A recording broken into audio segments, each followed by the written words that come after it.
매일 성경과 함께하는 오늘의 큐티 시간입니다.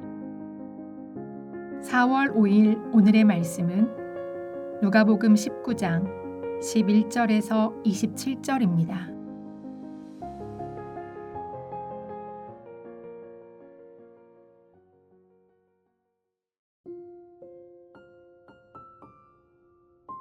그들이 이 말씀을 듣고 있을 때에 비유를 더하여 말씀하시니 이는 자기가 예루살렘에 가까이 오셨고 그들은 하나님의 나라가 당장에 나타날 줄로 생각함이더라. 이르시되 어떤 귀인이 왕위를 받아가지고 오려고 먼 나라로 갈 때에 그 종 10을 불러 은화 10문화를 주며 이르되 내가 돌아올 때까지 장사하라 하니라. 그런데 그 백성이 그를 미워하여 사자를 뒤로 보내어 이르되 우리는 이 사람이 우리의 왕됨을 원하지 아니하나이다 하였더라. 귀인이 왕위를 받아가지고 돌아와서 은화를 준 종들이 각각 어떻게 장사하였는지를 알고자 하여 그들을 부르니 그 첫째가 나와 이르되 주인이여 당신의 한 문화로 10문화를 남겼나이다.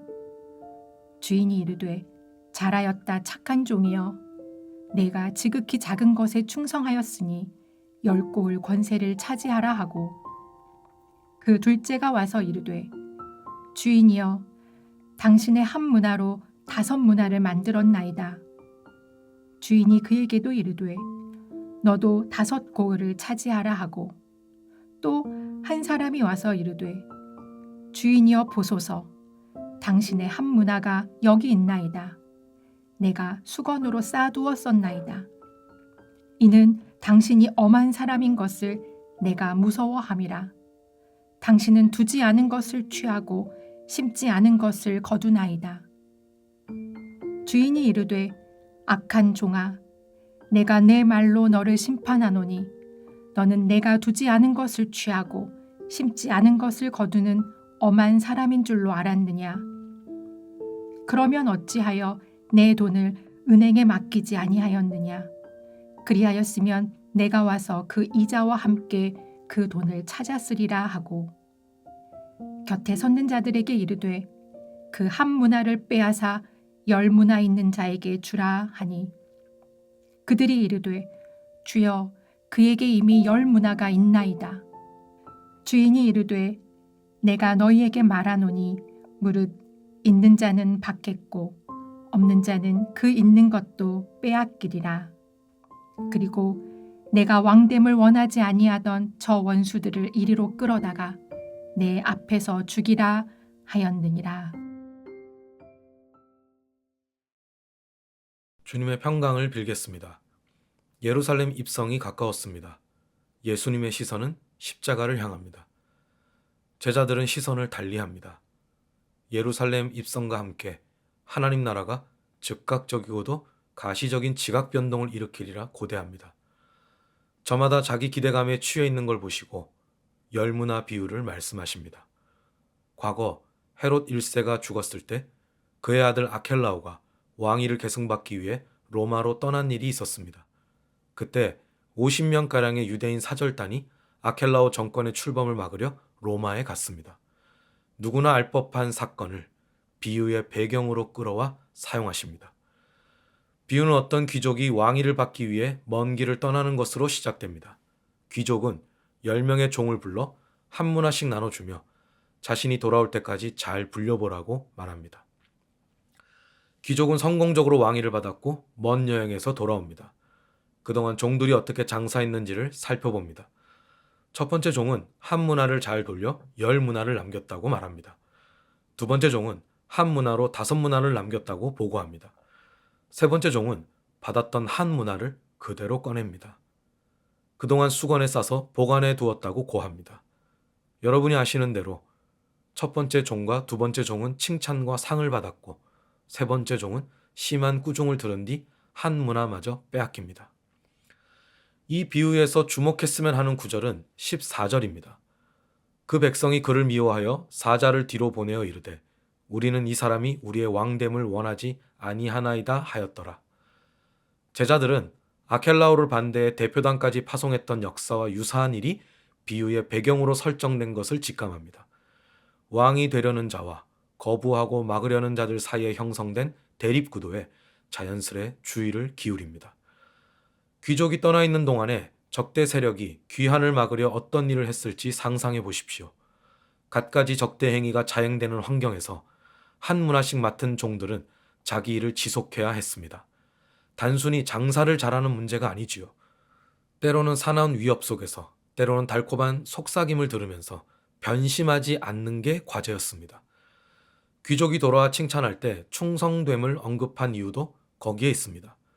충성된 종이란 주인의 부재와 사회적 압력 속에서 옳은 일 하기를 포기하지 않은 사람을 뜻합니다. 구종들은 종의 이야기도 같은 배경에서 이해할 필요가 있습니다. 그는 주인의 부재 가운데 적대 세력의 압력에 굴복해 변심했습니다. 한 문화를 숨겨둔 것은 묘한 줄타기로 보입니다. 주인을 저버렸으나 혹시라도 주인이 돌아올 경우를 대비했던 것 아니었을까요? 실제 주인이 돌아와 버렸습니다. 변심한 종에게는 결코 좋은 소식이 아닙니다. 살 길을 찾아야 했습니다. 왕이 되어 돌아온 주인 앞에 나가 묵혀두었던 한 문화를 꺼내 배신하지 않았음을 증명하려 합니다. 그리고 남기지 못한 부분에 대해서 변명합니다. 주인의 엄격하고 가혹한 성정을 잘 알기에 자칫 잘못해 손해를 보기라도 하면 낭패이니 잘 보관해서 본전을 유지하는 쪽을 택했다고 말합니다. 주인은 속지 않습니다. 주인이 그렇게 지독한 사람인 걸 알았다면 이자라도 벌어들일 궁리를 해야 마땅했습니다. 종의 변명은 통하지 않았고 불충이 드러나 있던 것마저 빼앗깁니다. 이 비유는 제자들이 맞이할 힘겨운 시간을 대비해야 함을 알려줍니다. 제자들은 그들이 상상했던 것과는 전혀 다른 길을 걷는 예수님을 보게 될 것입니다. 그로 인한 혼란은 감당하기 어렵습니다. 예수님을 둘러싼 적들의 기세와 폭력은 제자들에게 실제적인 위협입니다. 예수님의 죽음, 그리고 아무 일도 일어나지 않는 침묵의 시간. 그동안 제자들은 깊은 좌절의 늪에 빠질 것입니다. 그러나 제자들은 그 시간을 통과해야만 합니다. 주님은 그 시간을 통해 죽음의 왕을 죽이고 만왕의 왕, 만주의 주가 되실 것이기 때문입니다. 예수님은 제자들에게 혼란, 시련, 좌절로 뒤벙벗된 시간이 오거든 굳세어지길, 주님을 향한 충성을 담아내며 살길 권하고 계십니다. 사도들에 이어 초대교회 성도들도 같은 문제로 씨름했습니다. 초대교회 구성원 대다수는 메시아 예수의 복음을 믿은 대가로 친족과 동족으로부터 상당한 압력과 괴롭힘을 겪었습니다.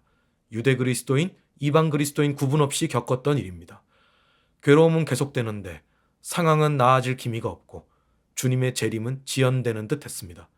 믿음이 흔들리고 소망은 희미해지고 사랑은 사그라지는 듯 했습니다. 사도들은 예수님이 그들을 도우셨듯이 성도들을 북돋우며 충성됨을 담아내길 권했습니다.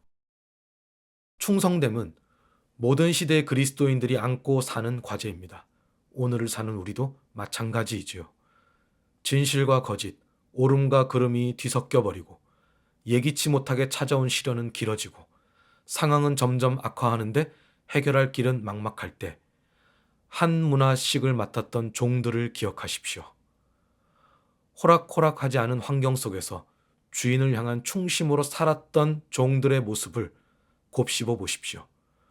주인이 약속대로 돌아와 종들의 충성됨을 칭찬하며 주인의 통치에 더 깊이 참여하게 한 일을 되새겨 보십시오. 주님의 비유가 우리에게 지혜가 되고 힘이 되기를 축복합니다. 기도하겠습니다. 주님, 우리가 사는 세상에는 아름다운 충성이 사라진 자리에 기회주의가 판치고 명예로운 충성이 실종된 자리에 부당한 위력에 의한 억압과 굴종이 늘어만 갑니다. 이럴 때일수록 그리스도인의 충성을 익히고 함양하기를 원합니다. 주를 향한 충성이 어려운 시간이 찾아올 때 나의 주인이 누구인지를 되새기게 하옵소서. 예수님의 주인 되심이 우리에게 선한 분별력과 용기를 가져다 주길 구합니다. 언제 어디서 어떤 모습으로 살든지 우리의 복된 주인이신 예수님 앞에서 해야 할 일을 알게 하시고 해야 할 일을 정진하게 하옵소서. 예수님의 이름으로 기도합니다. 아멘.